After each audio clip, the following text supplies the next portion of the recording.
Hi, I'm Nuralyaa Natasha, and my topic for today's speech is why technological advancement should be considered as a threat to social interactions.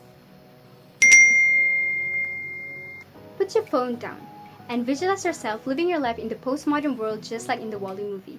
Do you think you feel content talking to your friends via hologram, or do you want robots to be your medium to actually socialize with others? If your answer is yes, I think that your life has already been consumed by the negative sides of technological advancement. So, to put your mind to this topic, let me tell you, technology has overtaken people's daily activities for the past few decades. Then now I think it's already being integrated into your life as well, and sometimes even without you acknowledging it. So it might seem like it's a good thing since it gives you benefits in terms of workplace activities, communications, as well as entertainment. However, after I did my research on this particular topic, I have come to agree that with drastic advancement comes a few threats that technological advancement actually brings to social interactions. So you might be wondering, what are these threats? So allow me to list out some of the cons that technological advancement actually brings to face-to-face communications as well as interpersonal interactions to people, especially for younger generation. Alright, so to start off, regardless of your perspective on this topic, I think you would have agreed that technological advancement can actually lead to social isolation effects. So this effect mainly going to be instilled among young children. So this topic actually has already been discussed back in 2013. So as you can see from the statement here, according to Hossel, addiction to technology can actually lead to social isolation effects and give it significant impact to people because this involves finding solitude in being away from people. Like, for example, can you see that how nowadays young children usually find it comfortable to actually spend their time more on gadgets rather than having a nice conversation with their friends, meeting up with their friends, and also having a bonding time with their families. Well, they do this all because of one thing, because they want to avoid engaging in real life conversations. Well, yes, they will be more virtually active, but at the same time, they will actually fail to communicate with such confidence in real life. So, this statement actually supported by this interview conducted by Yasser Al-Ghamdi with Dr. Lewis back in 2014. So he stated that there is actually a direct connection on how advancement of technology can actually have its impact on character and personality of children. For example, as you can see, children who are initially introverted will find it even harder to talk to people in real life, and because of this they will start to set their mind, okay, there is no need for real life conversation anymore since they already think that their real life now already revolves around virtual platforms only. So this is how advancement of technology can actually have its impact to our younger generation. Alright, so for the next point, I would like to tell you how advancement of technology, apart from having its impact on social isolation effects, it can actually have its impact on our ways of communication. For example, as you can see, nowadays we already have a lot of social medias, such as Facebook, we already have WhatsApp, and also Twitter. So because of this, you can see how our face-to-face communication has drastically being abandoned. However, screen-to-screen platforms nowadays are already dominating our ways of communication. So, actually, there are many surveys and research already being conducted on this, and the results usually show that people nowadays actually using gadgets more frequently, be it in formal and informal conversations nowadays. So, for example, based on this research conducted by Kaiser Family Foundation, alright, so from the result, it stated that people around age 8 to 18 nowadays usually going to spend their time online almost 7.5 hours per day. And from this specific observation made by Drago from Elon University, he stated that in his results, 74% of the students there actually communicating via gadgets. However, only as low as 26% actually having face-to-face communication. So from this we can see how advancement of technology already replacing our ways of communication daily, right?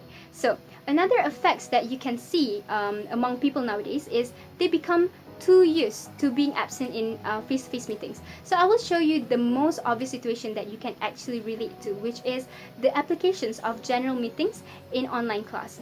Like, for example, you can see how online class also has its downside in terms of communication, and it's quite worrying actually to predict how our students and workers can actually what will happen to their communication skills once this pandemic will be over. Because have you ever think about that? Because after a long period of time, people will start to think that there's no need to have general meetings, like direct meetings anymore, because they think that nowadays everything can be made possible online. But what they tend to overlook is online virtual platforms actually can't really afford to give them the full experience, especially in terms of practical based work and also the team building session, you know.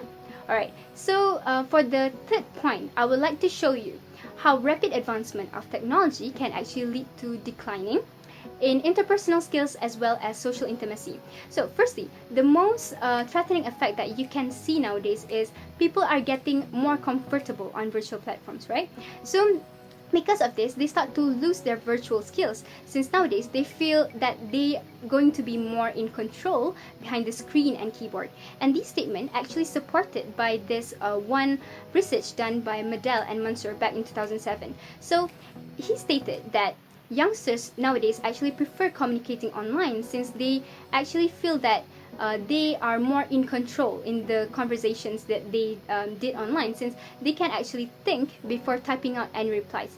Well, yes, of course, when you communicate online, you can see how you are able to actually control the mood of conversation, because you are able to use emoticons, you can send images as well as videos even. So well, once again, this might seem like a lifesaver, right?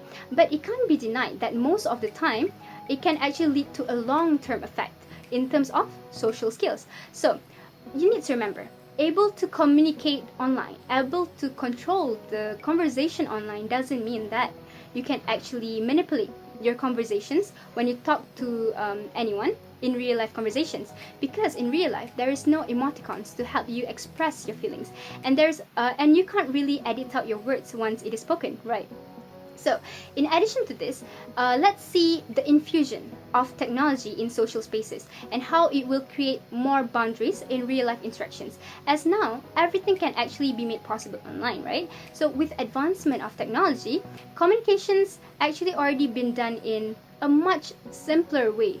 For example, we can use emails, tweets, and DMs nowadays, and usually all these platforms can actually decrease the quality of the conversation, because as you can tell, nowadays you can't really, if you communicate with someone by using gadgets, you can't really know the intention of the person on the other line, since there is no body language, there is no eye-to-eye contact.